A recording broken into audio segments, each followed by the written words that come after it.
দর্শক, নওগাঁর আমের ফলনের খবর জানাতে আম বাগান থেকে যুক্ত হচ্ছেন আমাদের সহকর্মী হারুনুর রশিদ চৌধুরী। হারুন।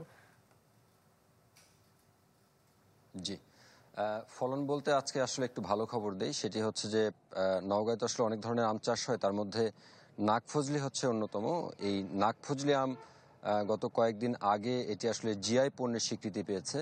আমরা একটু সে আম নিয়ে কথা বলতে চাই এবং দেখাতে চাই। দেশের আসলে প্রথম নওগাঁ জেলার বদলগাছি উপজেলায় এই আম চাষ শুরু হয়েছিল এবং বিশেষ করে লম্বা আকৃতির দেখতে হয় অনেকটাই এই আমটা। বলা যায় যে ব্যানানা ম্যাঙ্গো মতো কিছুটা।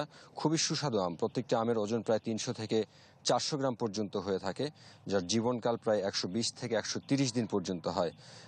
২০১৭ সালের দিকে বদলগাছিতে আসলে নাগফজলি আমের পক্ষে সংশ্লিষ্ট যে অধিদপ্তর আছে সেখানে জিআই নিবন্ধনের জন্য আবেদন করা হয়েছিল এবং তারই প্রেক্ষিতে গত ১ মে সরকারের তরফ থেকে এই নাগফজলি আমকে চাষি সমবায় সমিতি লিমিটেডের যিনি সভাপতি আছেন অ্যাডভোকেট মোজাফফর হোসেন, তার হাতে এই জিআই সনদটি আসলে সরকারের তরফ থেকে তুলে দেওয়া হয় এবং এটি নিঃসন্দেহে নওগাঁবাসী তথা সারা দেশের জন্য একটি ভালো খবর। এটি আসবার পরেই যারা বিশেষ করে আম চাষি আছেন তাদের মধ্যে আমরা উচ্ছ্বাস লক্ষ্য করেছি। তারা বলছেন যে এটি তাদের জন্য একটা অন্যতম প্রেরণা হিসেবে কাজ করবে এবং আমরা আজকে নওগাঁর একদম প্রত্যন্ত এলাকায় এসেছি। আপনি দেখতে পাচ্ছেন যে এই বাগানটি, এটি প্রায় বলা যায় যে প্রায় ১০০ একর জায়গার উপরে এই পুরো বাগান এবং এবারের যে আমের যে ফলন সেটি বেশ ভালো এসেছে।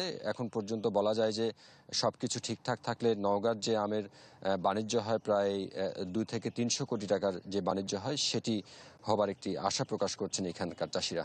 সবকিছু মিলিয়ে নওগাঁর আমের খবর মোটামুটি এরকমটাই ছিল। হারুন, আপনাকে ধন্যবাদ। দর্শক, আমের ফলনের খবরাখবর জানাচ্ছিলেন আমাদের সহকর্মী। সানবিট সব দিবে সামাল। সানবিট ম্যাজিক প্রেস ডিশওয়াশিং এর মাথা ঘোরানো সলিউশন।